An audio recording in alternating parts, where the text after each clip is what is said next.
nombre de la Asociación Escuela de Derecho de la Facultad de Jurisprudencia, Ciencias Sociales y Políticas de la Universidad de Guayaquil, les damos una cordial bienvenida al conversatorio Habeas Corpus y Garantías Jurisdiccionales en Contextos de Crisis, dirigido por el doctor Miguel Costain. Como asociación, estamos realizando estos conversatorios, ya que surgen de la necesidad de generar más espacios de diálogo y entendimiento, en el marco de la convivencia y el intercambio de diálogo. Este es un espacio que busca la participación y transmisión de conocimiento e información de manera informal y sin discriminación alguna, donde todos escuchen. Garantías jurisdiccionales están listas.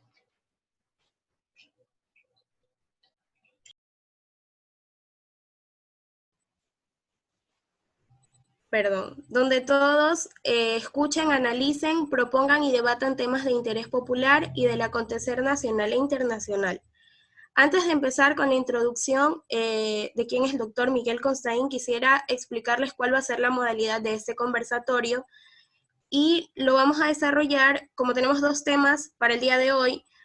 Primero va a empezar el doctor Miguel Costain con su tema Habeas Corpus y Garantías Jurisdiccionales en Contextos de Crisis. Nosotros consideramos que para evitar cualquier tipo de inconveniente, vamos a apagar los micrófonos de todos, que él pueda desarrollarse, y después, durante 40 minutos. Los últimos 20 minutos los vamos a utilizar para que ustedes puedan preguntar. En este caso yo leeré las preguntas y que él nos responda. Asimismo, cuando le toque al doctor Rolando Colorado, serán 40 minutos de exposición y 20 minutos para preguntas y respuestas. Bien, dicho esto y explicado, el doctor Miguel Costain es magíster en Derecho, Fundamentos y Justicia Constitucional. Actualmente está cursando estudios de doctorado, PhD. Es abogado de los tribunales y juzgados de la República por la Universidad de Especialidades Espíritu Santo. Un diplomado superior en Derecho Constitucional y Derechos Fundamentales, especialista en procedimientos constitucionales. Los cargos que ha desempeñado es profesor titular de la Facultad de Jurisprudencia, Ciencias Sociales y Políticas de la Universidad de Guayaquil, profesor de la Maestría de Derecho Constitucional y Derecho Procesal de la Universidad de Cotec, y es profesor invitado en la Maestría de Derecho de Empresa en la Universidad de Espíritu Santo, UES. Doctor, dicho esto, es un placer para nosotros poder contar con usted el día de hoy. Le doy la palabra.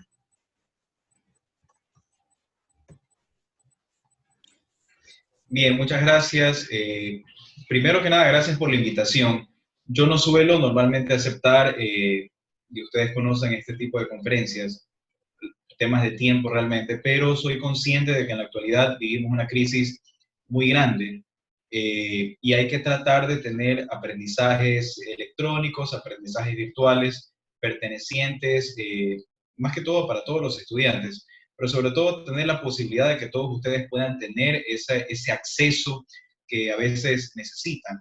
Hay que tratar de permanecer en casa, hay que tratar de aplicar, ser muy disciplinados, y este tipo de conversatorios sirven para todo eso. Entonces, yo saludo, me parece que es muy adecuado que los estudiantes generen realmente esa propia necesidad de capacitarse y sobre todo que puedan ser partícipes de estos sistemas, insisto, de aprendizajes virtuales y electrónicos. Con esa aclaración, bueno, se me pidió conversar un poco, esto va a ser, insisto, un tema de un conversatorio.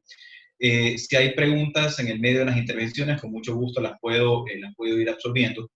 Y vamos a todas las preguntas que tengan que ver con relación al tema que se me ha solicitado. Me pedían que converse un poco más, en primer lugar, sobre el habeas corpus, en segundo lugar, sobre todas las garantías jurisdiccionales que tienen que ver precisamente con el estado de excepción que estamos viviendo. Entonces, lo primero que vamos a hacer es conversar un poco de qué se trata este estado de excepción. Una vez que lo conceptualicemos, que sepamos qué es, cuáles son los parámetros que regulan el estado de excepción, cuáles son las diferencias que existen, de qué se trata esta rigidez que puede tener el estado de excepción. Y posteriormente comenzamos a ver ahora sí las garantías jurisdiccionales que sí tienen una importancia especial dentro de un estado de excepción. Yo no sé quiénes, en todo caso, han pasado ya por aulas universitarias o he tenido el gusto yo de ser su profesor. Por acá veo por los nombres algunos, así que me agrada ver que nuevamente están conectados conmigo en este momento. Pero Quienes han pasado o hemos podido compartir un poco más dentro del aula universitaria, yo he sostenido siempre que en el caso del Ecuador, a nivel de toda Latinoamérica, las garantías jurisdiccionales ecuatorianas han demostrado ser garantías sumamente efectivas. ¿En qué sentido vienen a ser garantías sumamente efectivas? Que realmente alcancen niveles importantes de reparación integral. Si nosotros nos comparamos, yo siempre he sostenido esto, con todo el panorama latinoamericano sobre las garantías jurisdiccionales, debemos entender que en el caso ecuatoriano, no, sino después de Colombia, venimos a ser uno de los países más avanzados en el sistema de garantías jurisdiccionales. Pero el sistema de garantías jurisdiccionales, insisto, sí tiene muchas diferencias y todos los roles van a cambiar cuando se tratan de los estados de excepción. ¿Qué se entiende por un estado de excepción? ¿Cómo se establece un estado de excepción?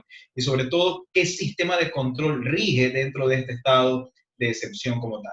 Normalmente hay ciertos derechos, ciertas garantías ciudadanas que siempre van a estar presentes para todos nosotros.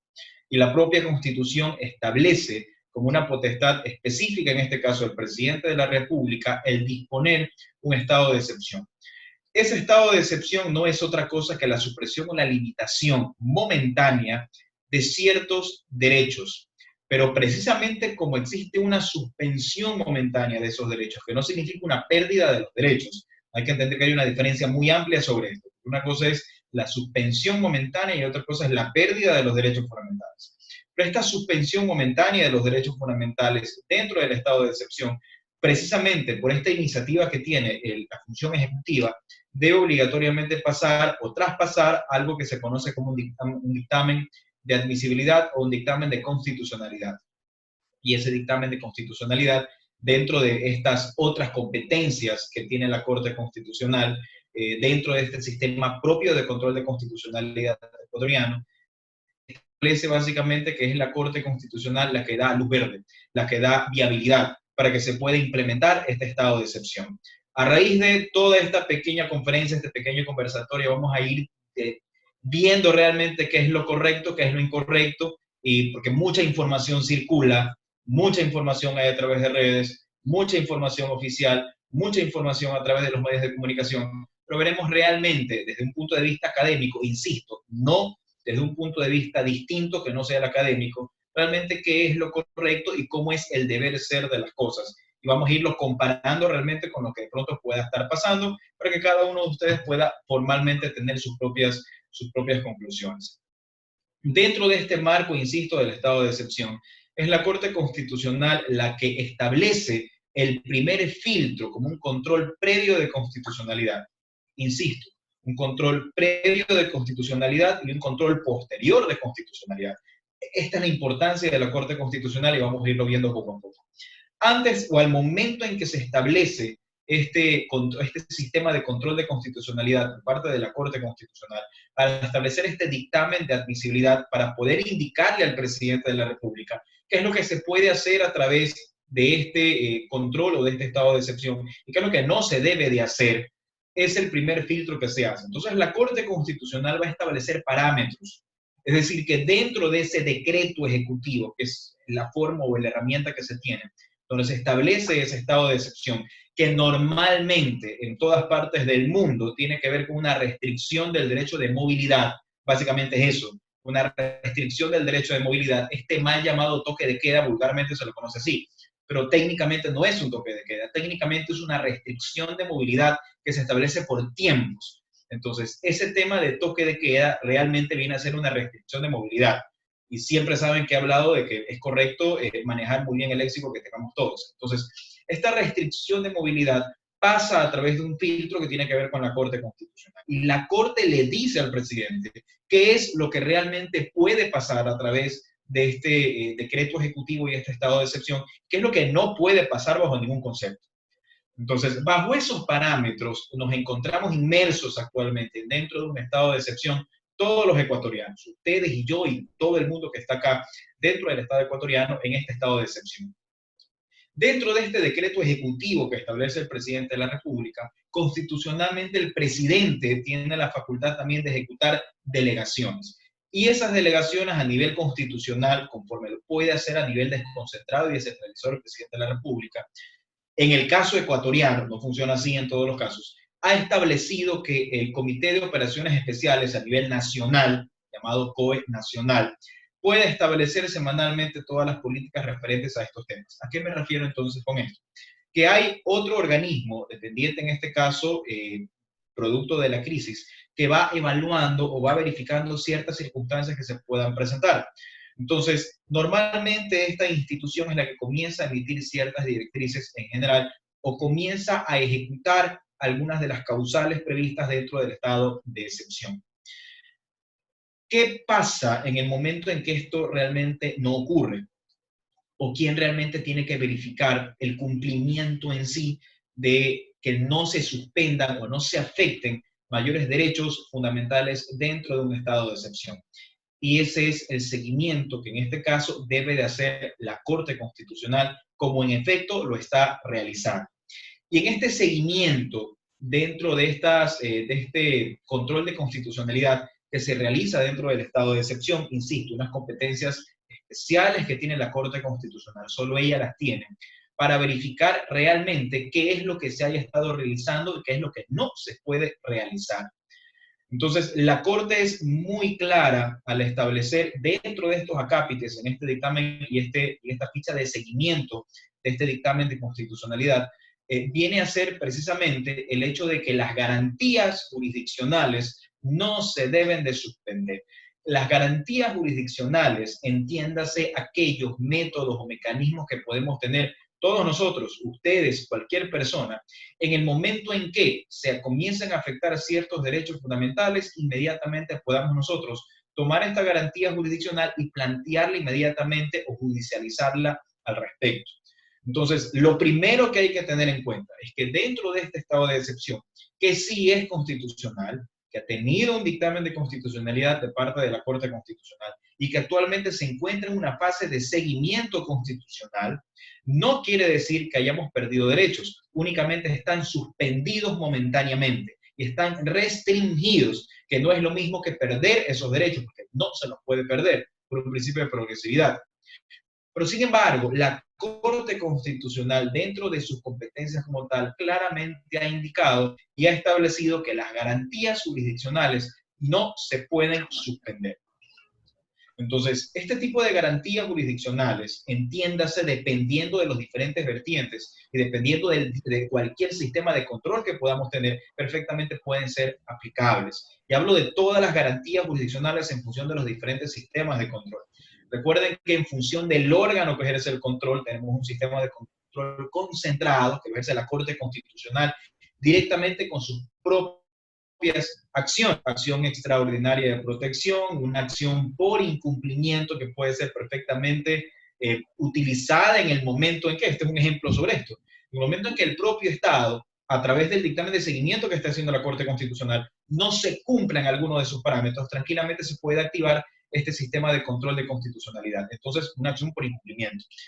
Pero hay un sistema de control concentrado que tranquilamente se activa y que tranquilamente puede funcionar, incluso en estos momentos en los cuales hay resoluciones a nivel de la justicia ordinaria de que se encuentran interrumpidos o suspendidos plazos y términos. Pero eso es en justicia ordinaria, no en justicia constitucional. Un sistema de aplicabilidad directa frente a cada una de las garantías jurisdiccionales, acciones de protección, acciones de habeas corpus, acciones de acceso a la información, acciones de habeas data, representan sistemas específicos de aplicabilidad directa de la Constitución y que la conocen igualmente cada uno de los jueces constitucionales o que se envistan de jueces constitucionales. Recuerden ustedes que en la actualidad no podemos hablar de un sistema de control difuso, eso está ampliamente superado desde el año de 1900, desde el año 2008, cuando la puesta en vigencia de la nueva Constitución. Entonces, no confundamos este concepto. Yo siempre suelo extenderme un poco más sobre ese tema, pero no puedo en este momento por tema de tiempo. Entonces, dentro de estos sistemas de control por aplicabilidad directa, tranquilamente pueden ser presentados. Sistemas de control, según el tipo de acción o el tipo de asunto, en el sistema de control concreto o el sistema de control abstracto, perfectamente aplicables. Sistemas de control concreto, en el momento que algún juez decida suspender el trámite de la causa, remitir a consulta a la Corte Constitucional, perfectamente aplicable. O sistemas de control abstracto, como las acciones de inconstitucionalidad, que son las más usadas dentro de estos sistemas. Entonces, Todas estas garantías jurisdiccionales son perfectamente analizables en la actualidad y tranquilamente se pueden presentar o se pueden pedir en cualquier momento para ver algún tipo de estas situaciones.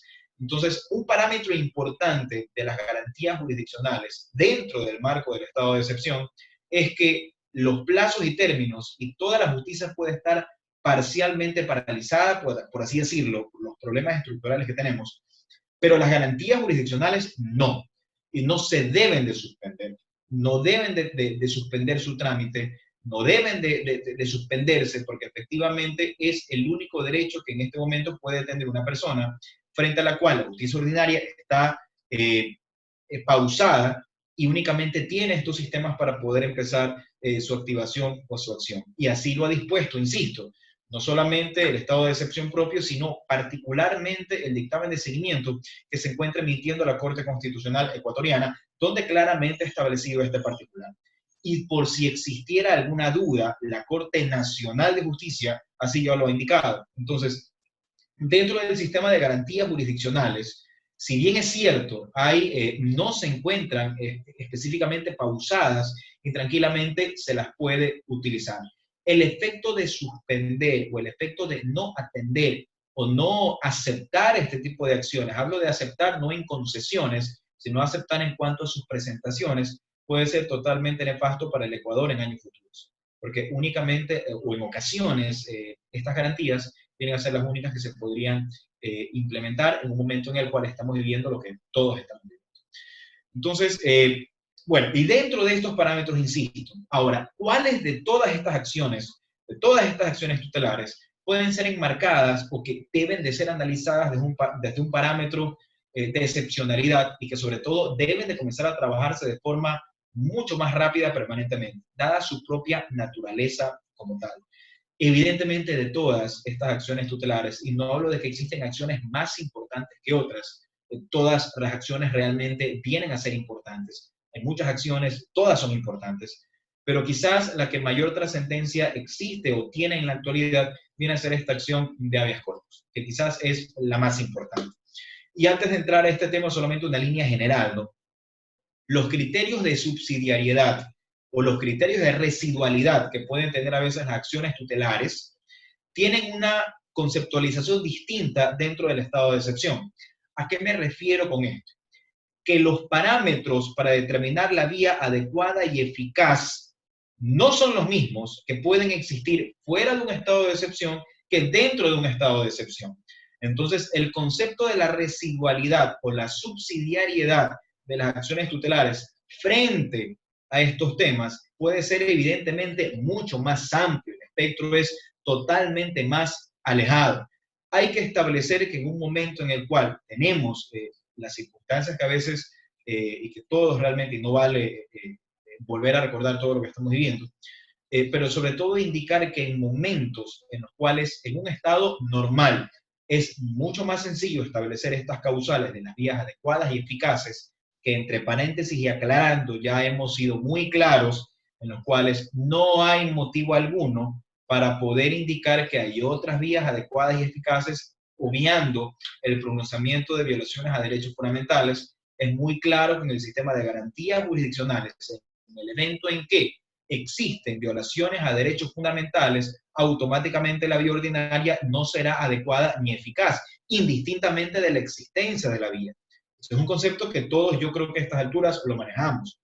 Pero todos esos conceptos, en el marco de una interpretación mucho más extensa dentro del estado de excepción, en el momento en el cual no existen unas vías adecuadas y eficaces por suspensión de plazos y términos, o no existen vías adecuadas y eficaces para poder plantearlo, hace que las garantías jurisdiccionales puedan adquirir un matiz mucho más amplio dentro de su tratamiento.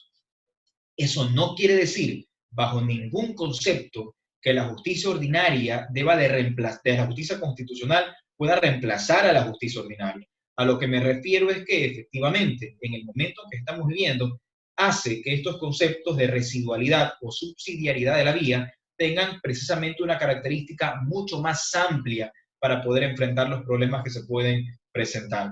Y eso le da un protagonismo doble a las garantías jurisdiccionales en un momento en el cual precisamente tenemos la posibilidad de poderlas usar. Pero ¿qué pasa ahora sí entonces con el habeas, dentro de lo que tiene que ver con el habeas corpus? ¿Y por qué viene a ser una de las acciones más usadas dentro de los actuales momentos? Me parece que antes, cuando me han consultado estos temas, realmente el día de hoy, con todas las situaciones que están pasando, evidentemente hay muchas cosas que a nivel constitucional entran nuevamente a debate. Y me parece que en un conversatorio anterior yo sostenía que había que pensar y revisar muy bien la naturaleza de los sistemas de prevención especiales y generales que puedan existir en el Ecuador. Es decir, pasando o saltando un momento hacia un tema penal en el cual la naturaleza ontológica de la pena, en el caso ecuatoriano per se, aquí en el Ecuador, contrario a lo que todo el mundo pueda pensar, en el momento en que existe una pena privativa de libertad, esa pena privativa de libertad no tiene absolutamente nada que ver con que la sociedad pueda estar tranquila. Para eso no va una persona a la cárcel. La persona va a la cárcel porque para el Ecuador tiene que ser reinsertada y rehabilitada, pasando por un sistema progresivo o un plan individualizado de cumplimiento de penas. Entonces, en un mundo del deber ser, insisto, las personas que van a prisión no van para que ustedes puedan estar tranquilos, van porque el Estado se preocupa, en teoría, de que puedan realmente pasar por un sistema de rehabilitación completo, de tal suerte que después de todo ese tiempo vamos a tener mejores seres humanos. Hablo del deber ser. Entonces, y esa es la naturaleza en sí que pueden tener las penas privativas de libertad. Y las medidas cautelares privativas de la libertad, entiéndanse como medidas cautelares de carácter personal, como la prisión preventiva, básicamente la finalidad es que la persona pueda comparecer al proceso. Normalmente pueden ser aplicables en el momento en el cual los jueces no tengan la certeza de que exista la posibilidad de implementar medidas no privativas de la libertad y que esas medidas no privativas de la libertad puedan ser suficientes para garantizar esa comparecencia a juicio. Ese es el deber ser normalmente. Y cuando esto no sucede, es que precisamente se habla de que estos parámetros vienen a ser como parámetros de ilegalidad, como parámetros de arbitrariedad o parámetros de ilegitimidad. Pero en síntesis, ¿qué es la realidad? Porque los conceptos pueden ser unos y en la práctica otra es la historia. Y en la vida diaria otras son las situaciones que pasan.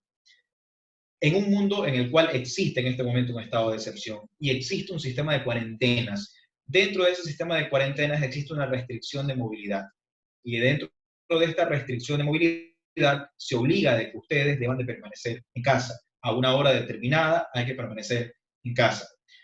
Y aquí aparecen dos temas muy interesantes también. En el primer decreto establecido por el presidente de la República, se establecía también que en la primera ocasión en que una persona no cumplía con este parámetro, específicamente, insisto, un parámetro en el cual no se cumplía con el sistema de la restricción de movilidad, inmediatamente se podía aplicar lo previsto en el artículo 282 del Código Orgánico y Federal Penal. Hablo precisamente de un delito que tiene una pena superior al año de prisión. Y tranquilamente hay una prisión preventiva que se puede dictar. Luego de eso, se establece y se modifica este decreto en el sentido de tener dos oportunidades previas. La primera oportunidad que tenía que ver con una multa, luego de eso una segunda multa, y finalmente en la tercera ocasión, sí verificar en todo caso la posibilidad de poder tener unas restricciones mayores como un proceso penal por este tipo de situaciones. Entonces, la primera pregunta es qué pasa con aquellas personas que fueron detenidas como consecuencia de este primer decreto ejecutivo y qué pasa realmente si existe una situación de favorabilidad o no con este tema y si eso puede ocasionar que estas medidas pueden ser ilegítimas, arbitrarias o ilegales. Punto uno. Punto dos, ¿qué pasa realmente con nuestra sociedad? Porque, ¿qué sucede en el momento si hay una persona, y aquí ato el concepto inicial que hablaba en materia penal en general, de la naturaleza de la pena o las medidas? Si hay una persona que realmente está contagiada del COVID y no respeta el sistema de cuarentenas, sale, realmente cuál es el factor de exposición que puede tener esa persona que está contagiada frente al contagio de 30, 40, 50 personas que pueda tener. Es realmente necesario que esa persona pueda estar restringida porque tal vez si está en casa no va a cumplir las medidas. ¿Y qué pasa de pronto en el centro carcelario? Y aquí viene otra situación más fuerte todavía. ¿Qué pasa en el momento que esa persona que está con COVID, que está contagiando a mucha más gente, ingresa de pronto al centro penitenciario y resulta que entra un caldo de cultivo? Porque ese momento es un problema mucho mayor. Y realmente ahí hay que ver qué es lo que pasa con el resto. Las soluciones no son sencillas, pero eso hace pensar que el habeas corpus puede ser una medida precisamente para comenzar a generar interpretaciones o estos parámetros que normalmente hemos conocido como parámetros de ilegalidad, de arbitrariedad o de ilegitimidad en este sentido. ¿Qué se entiende normalmente fuera de un estado de excepción por estos tres parámetros? Yo siempre he sostenido que nuestra Ley Orgánica de Garantías Jurisdiccionales y Control Constitucional mezcla todos los conceptos de forma en ocasiones inadecuada, porque los parámetros de ilegalidad, toda la doctrina ha señalado que la prisión preventiva o la medida de detención ilegal viene a ser aquella que no cumple con los requisitos establecidos por la ley. La prisión o la detención que viene a ser arbitraria es cuando las causales que provocaron la dictación de la medida, luego de esto ya han desaparecido, pero sin embargo la medida se mantiene. Mientras que la prisión o la detención que viene a ser ilegítima es aquella que proviene de parte de un juez que no tiene competencia para hacerlo. Esta incompetencia para poder calificar la ilegitimidad de la medida en garantías jurisdiccionales tiene que ver exclusivamente con una incompetencia en función o en relación a la materia. Ya hemos indicado que en el caso ecuatoriano todo es solucionable en justicia ordinaria con un sistema de inhibición, porque así lo prevé el artículo 129 del Código Orgánico de la Función Judicial. La única falta de competencia que no está regulada, que podría encasillarse en una causa de ilegitimidad, hemos aprendido siempre que debe ser una prisión o una detención que tenga que ver por falta de competencia con relación a la materia. Esa es insubsanable. Eso no se puede hacer nada. El resto todo prácticamente se puede solucionar, todo prácticamente se puede verificar. Entonces, pero ¿qué pasa ahora en un estado de excepción?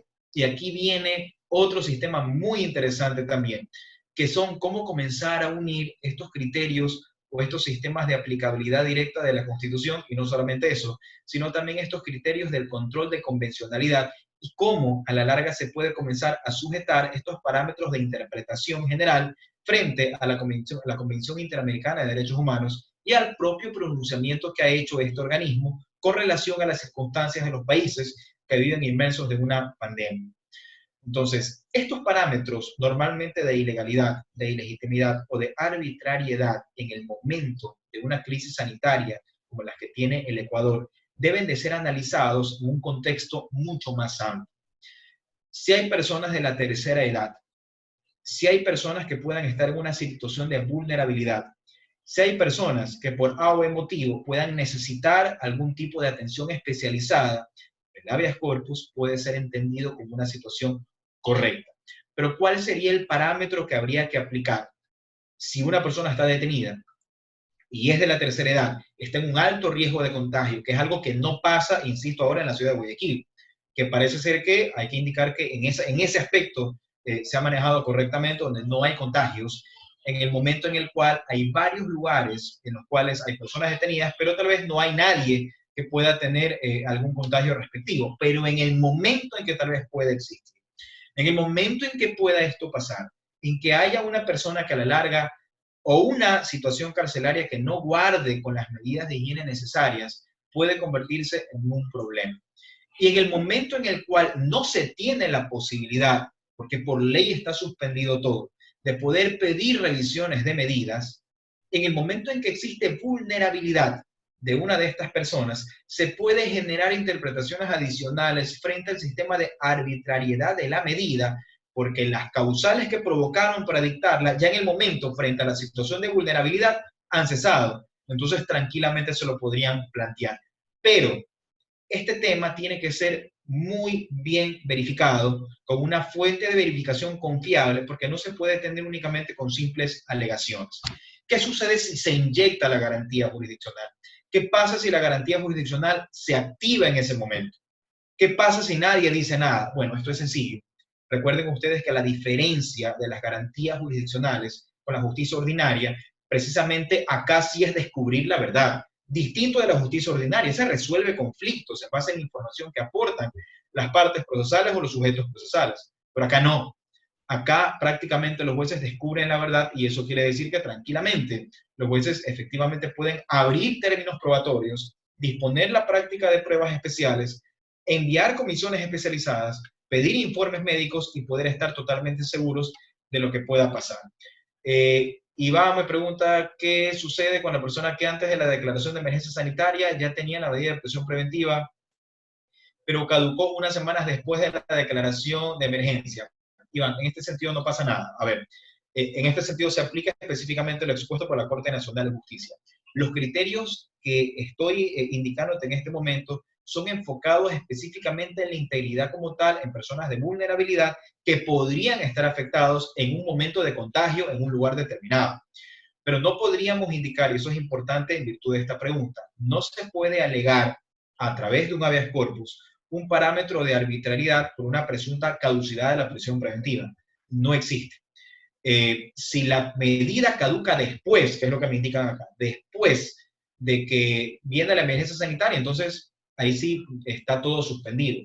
Pero si esa persona está mal de salud, es parte de la tercera edad, si esa persona está ahí y hay un poco de contagio en ese momento, ahí viene una interpretación diferente sobre el parámetro de arbitrariedad. ¿Por qué sobre este parámetro? Y esto no es nuevo, insisto, es un tema que tiene ya mucho tiempo.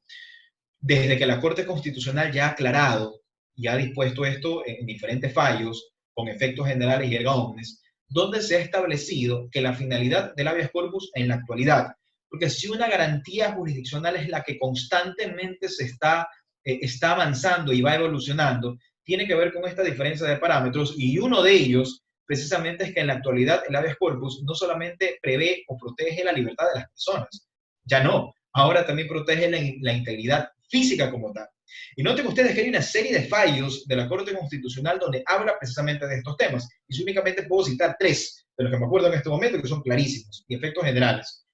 Primero, el tema de mujeres embarazadas, en mujeres embarazadas, en las cuales no pueden estar detenidas y tranquilamente se establece que en el momento en que existe una mujer en estado de gestación, tranquilamente puede activar un habeas corpus y factiblemente puede ser aceptado. Segundo, personas que se encuentren en alto grado de vulnerabilidad en el momento que estén enfermos y que su integridad física corra peligro. Bueno, en ese momento el juez debe de medir. No significa libertad, pero significa dar una atención in situ. Si no se puede eso, dar una atención fuera del lugar y que regrese. Y si no se puede eso, pues un arresto domiciliario, un sistema muy grave o excesivamente grave. Entonces, estos parámetros que funcionan fuera, insisto, del estado de excepción, el día de hoy en la actualidad, dada la emergencia sanitaria, pueden ser recogidos y pueden ser interpretados en un momento. Ahora bien, ¿qué es lo que no puede pasar? Y aquí vamos en el tema como a veces se confunden los conceptos. A ver, tengo otra pregunta por acá. Doctor, pero siempre y cuando el accionante presente documentación que le justifique el estado de salud. Daniel, sí, pero recuerda que acorde al principio iura novit curia, si alguien no pide algo, de acuerdo a lo establece el artículo 16 de la Ley Orgánica de Garantías Jurisdiccionales, los jueces están en la posibilidad de suspender el trámite de la causa y disponer una práctica probatoria. Si el juez duda, pero si realmente tú vas a la audiencia, que actualmente es telemática, tú ves en este momento al accionante que está perfectamente y no le pasa absolutamente nada, entonces no hay necesidad de aperturar o abrir un término probatorio. Pero si hay dudas frente a lo que se indica en la acción, con lo que de pronto los jueces por esta inmediación pueden apreciar, entonces tranquilamente pueden suspender el trámite de la causa y disponer que se aplique en ese momento cualquier examen y que luego de eso se retome la audiencia. Entonces, no es, Daniel, no significa que una persona pueda indicar yo estoy enfermo, quiero el habeas corpus, y se lo vas a dar. Tampoco es así. Y eso es lo que iba a tratar, porque evidentemente hay una mala aplicación de lo que estadísticamente se puede ver sobre este parámetro del habeas corpus. Hay casos en que procede y otros que realmente no proceden. Hugo pregunta, doctor, ¿una persona con un caso de diabetes mellitus 1 puede aplicar un habeas corpus? Depende del lugar, Hugo. Depende del lugar donde esté. Depende de las circunstancias de su detención. Porque normalmente una persona que pueda tener un grado de diabetes, no sé cuál es la mellitus 1, mis conceptos médicos no van hasta ese punto, debería tener la ayuda de un experto en la materia, pero depende del lugar donde se encuentre. Porque si se encuentra en un lugar donde puede estar cuidado, donde no hay filtros de contagio, donde no hay afectaciones, tranquilamente no se puede aplicar este parámetro de interpretación. Pero si esa persona está junto o cerca de un lugar donde pueden haber muchos contagios, realmente en ese momento sí te pones a pensar si realmente puede existir un riesgo o no para él. Pero recuerda siempre que en el momento en igual que tú puedes negar una acción de habeas corpus, tranquilamente se puede, por el iura no mit curia, plantear algunas soluciones especiales frente a esta persona para que se lo pueda tener un cuidado especial, dada la condición que pueda tener. Entonces, depende, no siempre. Darwin, me indican, si una persona es aprendida en delito flagrante en Guayaquil, se realiza, lo aprenden en Guayaquil, la audiencia de flagrancia se realiza en Durán, luego vuelve a Guayaquil y luego va a juicio. Bueno, hay muchas cosas acá. La fiscalía en audiencia de juicio va con una prueba que no fue anunciada. Mi pregunta es, ¿puedo presentar un habeas corpus? ¿Supera la audiencia? Bueno, hay muchas cosas que están pasando acá. No es un parámetro para garantías jurisdiccionales, Darwin. Veo más que es un tema donde estás tratando de ver temas infraconstitucionales, de competencia, de normas rígidas que vienen a ser los parámetros para poder generar estos anuncios probatorios o no, y en todo caso tiene que ver ya con la decisión que se puede atender a través de justicia ordinaria.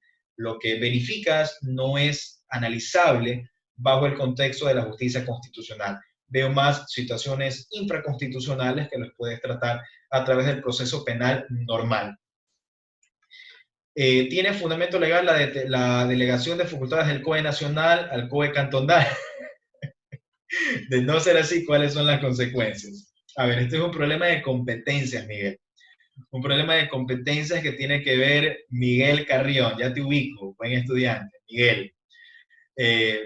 A ver, la Constitución establece que dentro de un estado de excepción hay competencias privativas del presidente de la República. Privativas, así lo establece la Constitución.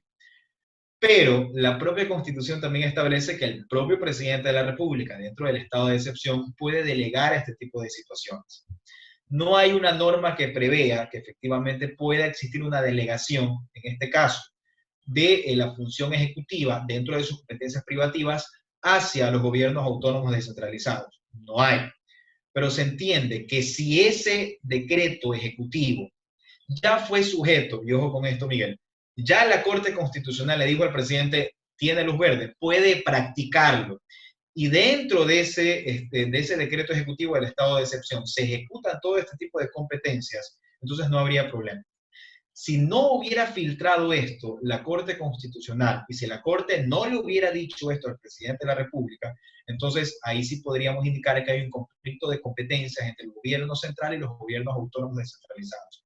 Pero en el momento en que la Corte Constitucional filtra, aprueba lo dispuesto por el presidente, valida las actuaciones del COE Nacional y el COE Nacional, a través de esta relación que tiene con el presidente de la República, delega básicamente el tema de la semaforización hacia cada uno de los gobiernos autónomos descentralizados, no veo problema.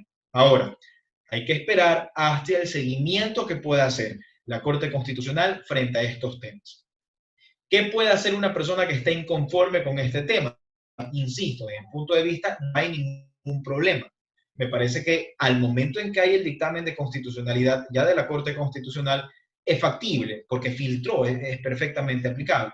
Pero ¿qué herramienta puede tener alguien que no esté conforme con este tema? Bueno, hay que ver en todo caso dos caminos, una acción de inconstitucionalidad por un lado, o en su defecto un segundo tema que tiene que ver con relativo a una acción por incumplimiento directamente ante la Corte Constitucional. Es decir, que una acción por incumplimiento frente al incumplimiento, valga la redundancia, de el dictamen de constitucionalidad del estado de excepción emitido por la propia Corte. Ese puede ser un camino que se puede adoptar si alguien no está conforme con esto. Insisto, técnicamente yo creo que no hay problema porque la función ejecutiva se blinda a través del dictamen de constitucionalidad que tuvo en su momento de parte de la Corte y el seguimiento que se encuentra realizando. Interesante pregunta, Miguel. Doctor, ¿y la aplicación del habeas corpus preventivo para los privados de la libertad? A ver, habeas corpus preventivo, yo he dicho que existe. No he dicho que no hay, el habeas corpus existe. Pero recuerden ustedes que el habeas corpus preventivo la persona no está detenida. Y el habeas corpus preventivo tiene un filtro que es tajante, donde no permite practicarse o no permite su presentación sobre sentencias ejecutorias. Eso no puede pasar. El resto de casos pueden ser presentados. Pero en una persona que no está privada de la libertad no podríamos hablar de un habeas corpus preventivo. Rafael me indica el habeas corpus se puede activar como consecuencia de una detención en flagrancia, me refiero por ejemplo a violar el toque de queda en estado de excepción.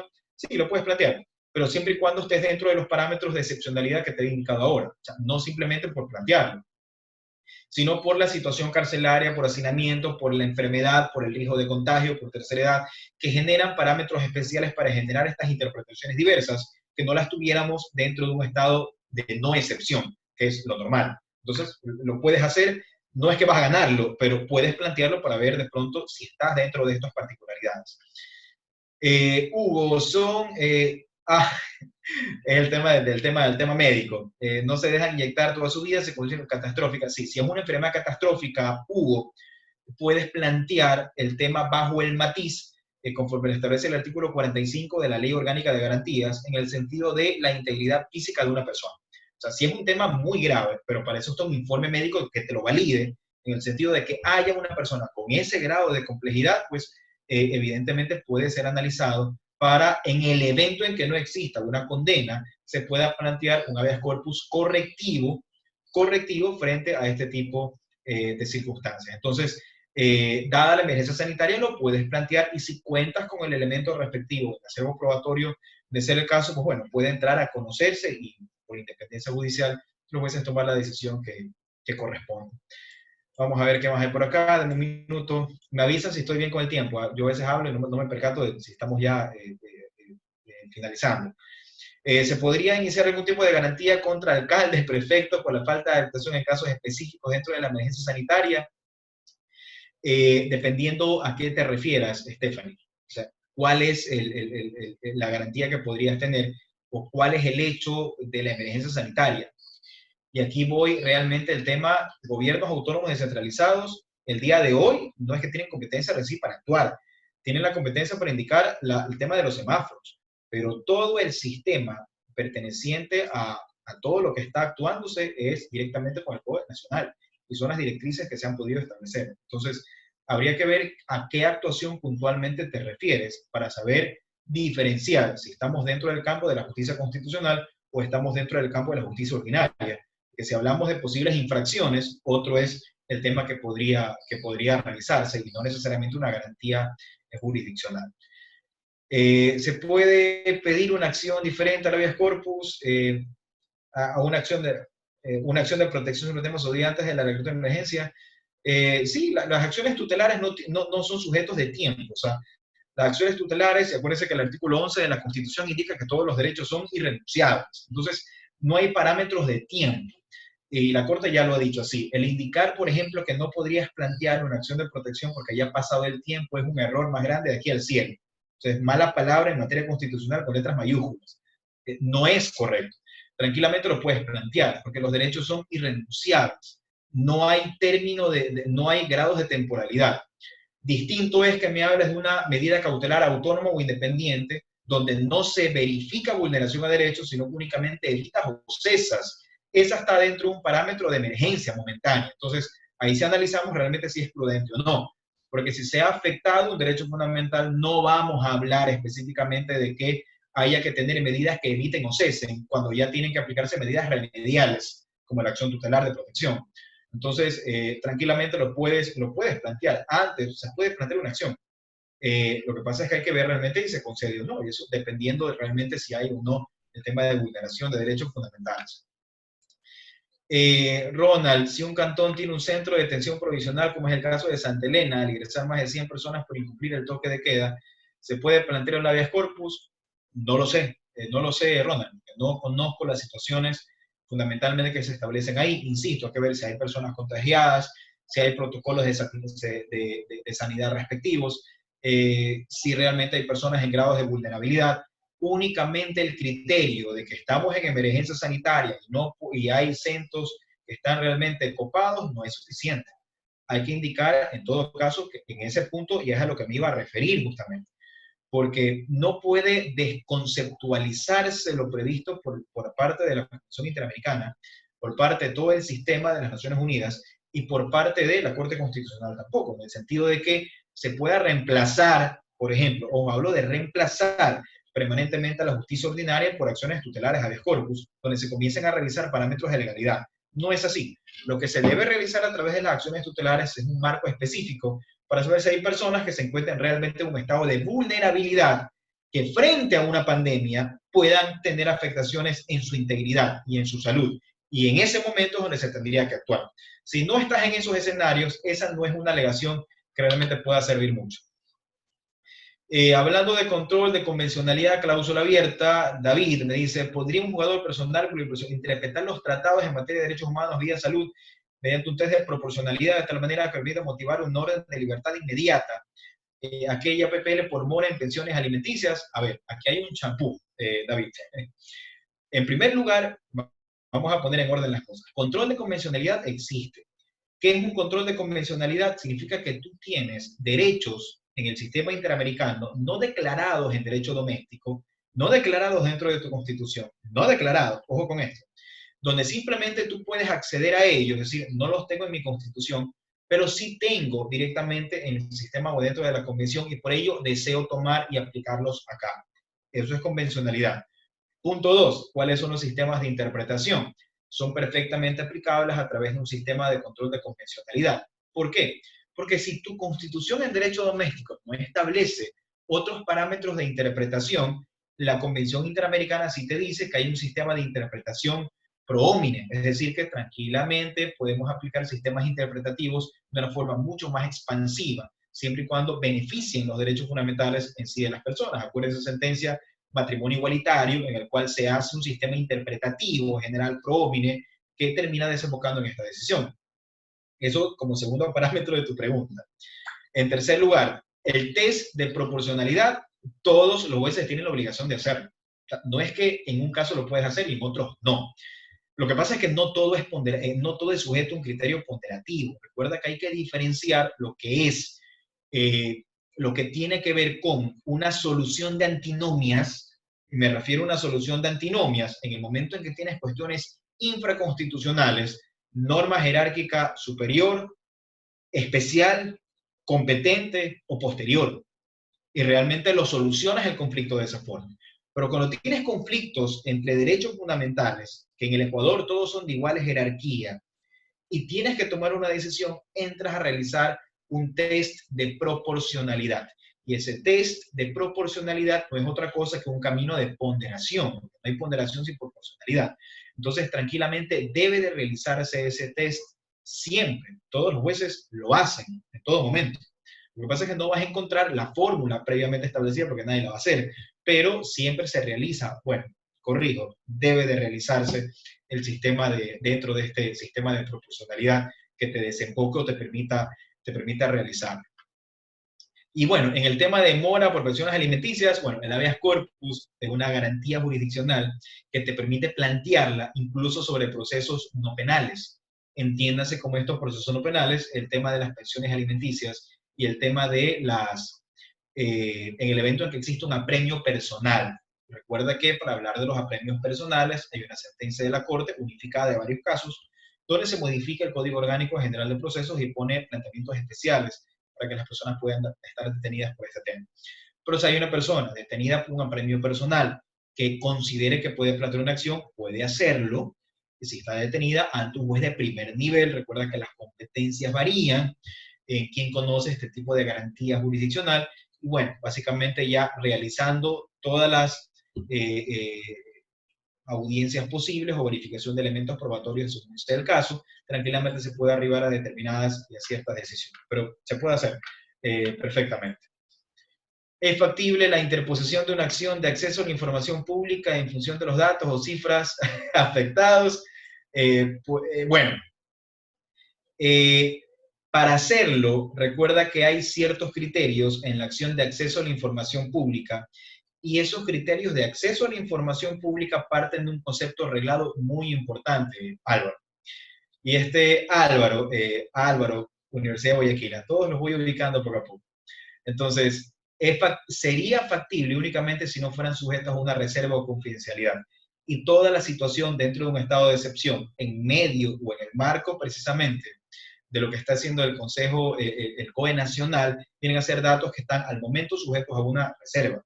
Entonces, hoy por hoy no puedes, porque toda esa información va a estar sujeta a una cláusula de reserva o confidencialidad producto del estado de excepción. Entonces, no podríamos hablar de que podrías plantear hoy por hoy. Si después, en algún momento, el COE Nacional libera esta información, hoy dice ya no va a ser sujeto a una reserva o que se puede desclasificar, entonces en ese momento, si alguna autoridad pública no la entrega, puedes plantearla. Recuerda que la característica puntual de la acción de acceso a la información pública tiene que ver exclusivamente cuando el funcionario o servidor público, sin cláusula de reserva que le permita justificar la negativa, niega la información. Entonces, pero hoy por hoy, todo lo que se está tratando goza de este cierto marco de confidencialidad. Hay muchas disposiciones que se han dado en la actualidad y ser un tema de emergencia sanitaria nacional. Entonces, no creo que al momento sea ni prudente ni el momento en el cual realmente haya que pensar en eso. Quizás después haya la posibilidad de transparentar bien esta información, pues y se pueda conocer realmente lo que ha estado sucediendo. Otorgarle Gabriel Torres, Gabriel, también Universidad de Guayaquil, ya los estoy ubicando a todos.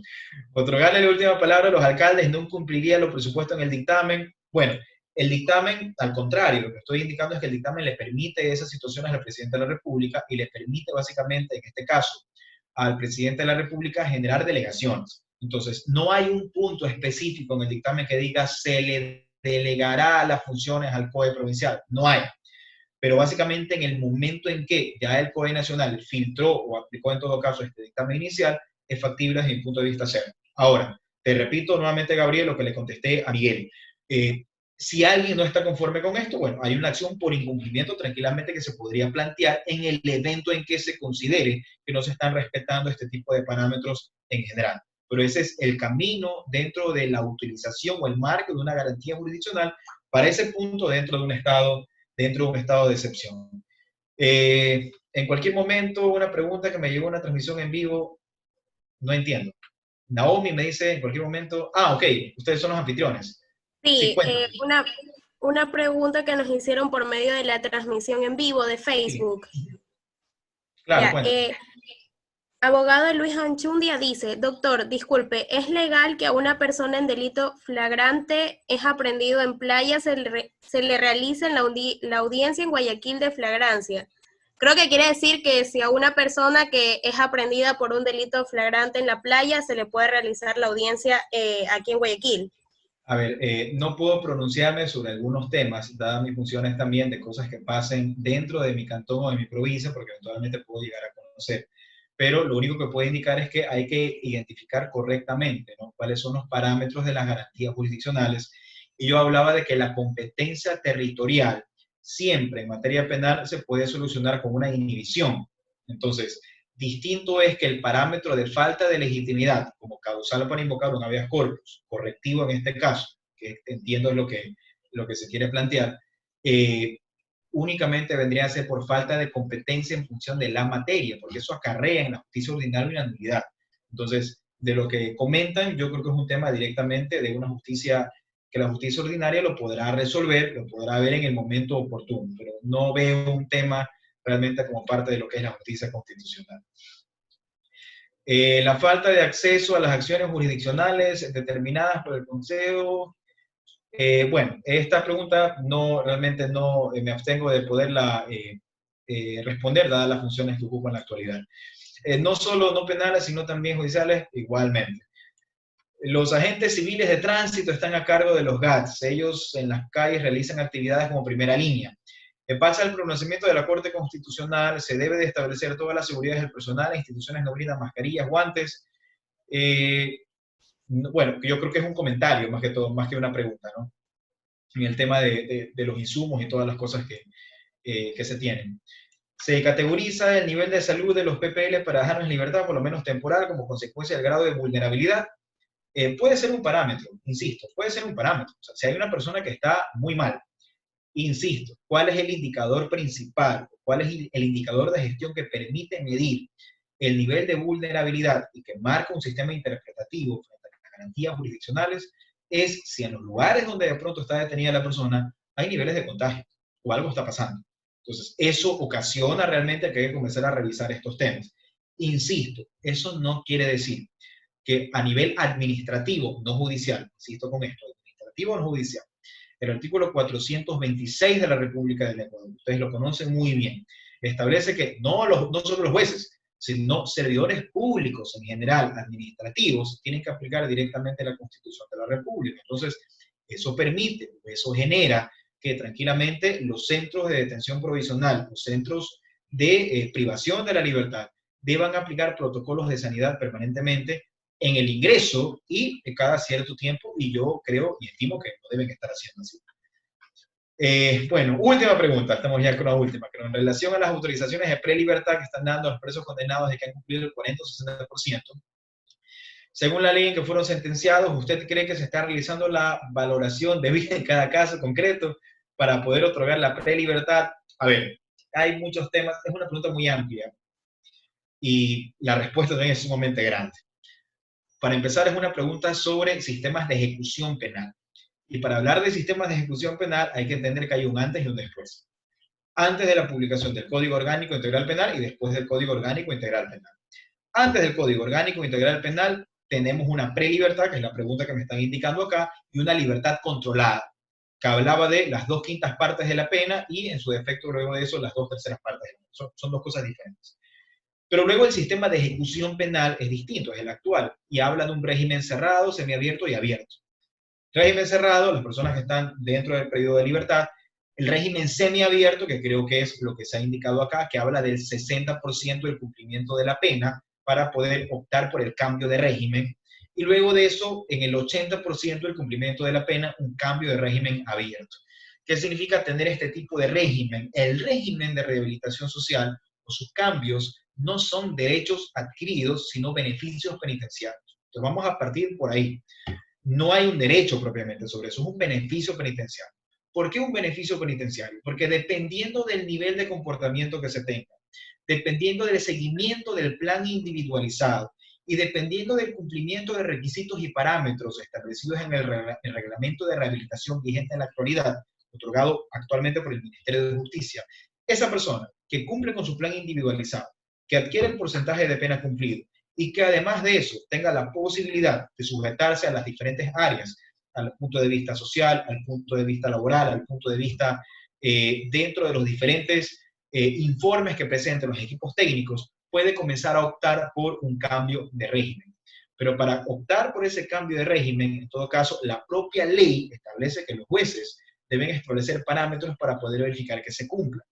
Es un error pensar que solamente el hecho de pensar que ya se tiene el visto bueno de parte de los sectores administrativos, ya se puede optar por el cambio de régimen. No siempre pasa así. Porque pueden ser que falten requisitos establecidos dentro de la carpeta donde se presenta el sistema de garantías penitenciarias, mal llamado garantías penitenciarias, un sistema de ejecución penal. Entonces, quiere decir que eso tiene que estar actualizado a la fecha.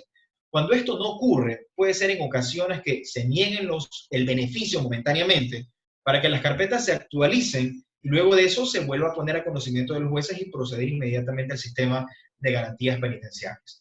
Ahora, lo que sí es correcto es que si una persona cumple todos sus parámetros, ha hecho todos sus cursos, tiene en todo caso los informes, ha cumplido su cumplimiento de pena, cumple los parámetros específicos, ¿ah? En el tiempo de permanencia, no es el tiempo de permanencia en máximo seguridad que otro en el de media o de mínima seguridad. Y son situaciones que hay que revisar.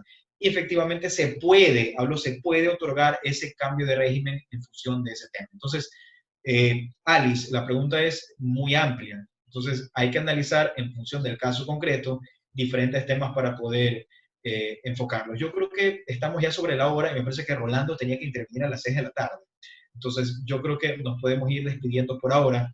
Quiero agradecerles la oportunidad de haber estado con ustedes. Me ha dado mucho gusto ver a muchas personas conocidas, a muchos estudiantes. No puedo ver toda la pantalla acá, pero de lo que leo hay algunas personas que han sido alumnos míos, así que a la distancia les mando un abrazo. Pórtense bien.